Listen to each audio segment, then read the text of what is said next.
السلام عليكم. ازيك يا بطل؟ عامل ايه؟ معاك مستر احمد علي.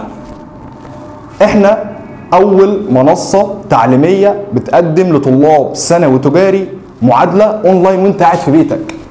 لكن حاليا انا مش جاي دلوقتي اكلمك عن المعادلة، انا حاليا جاي اقول لك هساعدك ازاي وادخلك الكلية عن طريق التنسيق او معادلة كلية التجارة. فتلك الحاجتين انا هساعدك ومعاك.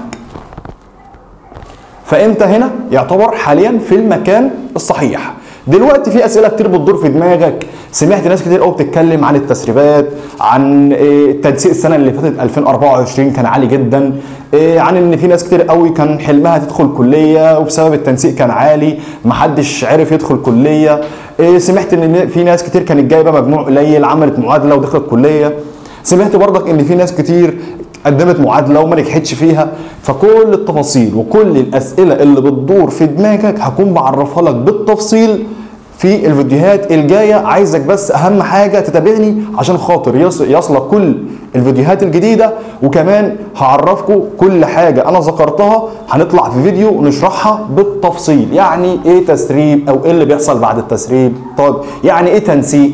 طب ازاي اخش الكليه عن طريق التنسيق؟ طب ازاي انجح في المعادله مع ان في ناس كتير قوي سقطت في المعادله او ما حصلهاش نصيب؟